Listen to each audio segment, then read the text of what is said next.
सोमवार को पड़ने वाली अमावस्या सोमवती अमावस्या को ऐसा कौन सा काम किया जाता है जिससे 1000 गौदान करने का पुण्य तत्काल प्राप्त होता है। इस वीडियो में हम ये चर्चा कर रहे हैं। सबसे पहले तो मैं आपको यह निवेदन कर दूं, कल सोमवार है और कल दोपहर के बाद में सोमवती अमावस्या शुरू हो रही है। यदि कल ऐसा कुछ काम कर लिया जावे 1000 गायों का गोदान करने का फल प्राप्त होगा, ऐसा हमारे पद्म पुराण में बहुत विस्तार पूर्वक वर्णन है। सोमवती अमावस्या को देवियां अपने पति की लंबी उम्र के लिए, पुत्रों की लंबी उम्र के लिए वो सोमवती अमावस्या को पीपल की परिक्रमा करती हैं। घर में सर्व प्रकार की समृद्धि बनी रहे उसके लिए वो तुलसी माता की परिक्रमा करती हैं। ये आप करते हैं। इन्हीं में एक और है कोई विशेष बात, वो ये है कि सूर्य उदित होने से लेके सूर्य अस्त तक यदि मौन रख लिया जाए, चाहे वो स्त्री हो चाहे वो पुरुष, मौन रख लिया जाए, मौन व्रत कर लिया जावे, तो इससे 1000 गायों का गोदान करने का फल प्राप्त होता है। जीवन दीर्घायु तो होता ही है, लेकिन इस दिन मौन व्रत रहने से 1000 गायों का गोदान करने का फल प्राप्त होता है। यदि आपसे बन जावे तो मौन रख लीजिएगा। सूर्य उदित होने से लेकर सूर्य अस्त तक इसमें 12 घंटे का मौन होता है। इससे 1000 गाय का गोदान करने का फल मौन रखने से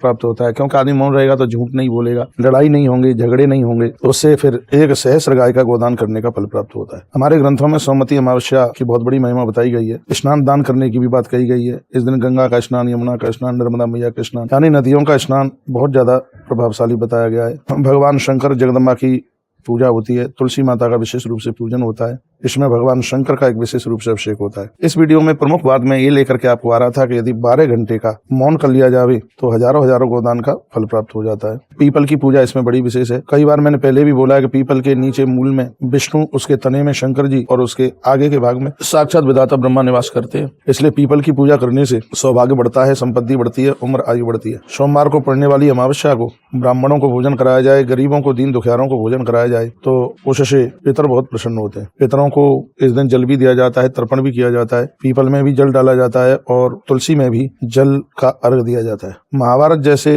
ग्रंथों में बड़ी महिमा का वर्णन किया गया है। सोमवती अमावस्या को तीर्थों में जाके पिंडदान करना, ये सब पूजा पाठ करना बड़ी महिमा है। सोमवती अमावस्या के दिन तुलसी मैया की 108 परिक्रमा लगाने का विधान है। तो आप यदि व्रत कर सकें, ना खाएं कुछ, सोमवती अमावस्या को 108 परिक्रमा कर लें और ये कल सोमवार को ही कर लें। आप सूर्यास्त होने से पहले कर लें, बहुत बड़ी बात हो जाएगी, बहुत ज्यादा। और आप सोमवती अमावस्या के दिन, यूं तो रोज ही सूर्य भगवान को अर्घ देना चाहिए, रोज कहीं चूक भी जाते हो तो सोमवती अमावस्या को भगवान सूर्य नारायण को जरूर जल देवें। इससे आंखों के रोग दूर होते हैं और गरीबी दूर होती है, यानी दरिद्रता दूर होती है। जिनकी जन्म पत्री में कहीं चंद्रमा बहुत ज्यादा कमजोर है तो ऐसा बताते हैं कि उन लोगों के हाथों के द्वारा सोमवती अमावस्या को गौ माता को हरा चारा खिलवाइए। इससे उनकी कुंडली बहुत बढ़िया हो जाएगी और मानसिक तनाव नहीं रहेगा और वह बहुत आनंद के साथ जीवन जिएंगे। सोमवती अमावस्या के दिन वृक्ष लगाने का विधान है, आप लगा सकें तो आप जरूर लगाइएगा। ये बात मुझे आपके पास तक पहुंचानी थी। बहुत बहुत धन्यवाद। अगली वीडियो में, जैसे कल अमावस्या है तो 2 अमावस्या पड़ गई है, कल सोमवार को भी और परसों को भी है। मौनी अमावस्या परसों मंगलवार को है। कल सुबह की वीडियो में आप सोमवती अमावस्या की जो एक कथा है वह आप जरूर सुनेंगे। कल सुबह की वीडियो में सोमवती अमावस्या की जो एक बड़ी विशेष कथा है उसको आप जरूर सुनिएगा। बहुत बहुत धन्यवाद वीडियो पूरा सुनने के लिए। वीडियो को आगे जरूर भेजिएगा। आपके एक छोटे से प्रयास के द्वारा लोग पुण्य के भागीदार बन सकते हैं। वीडियो को लाइक करें, शेयर करें और चैनल से पहली बार जुड़े हैं तो चैनल को सब्सक्राइब करना ना भूलें। बहुत बहुत धन्यवाद आपका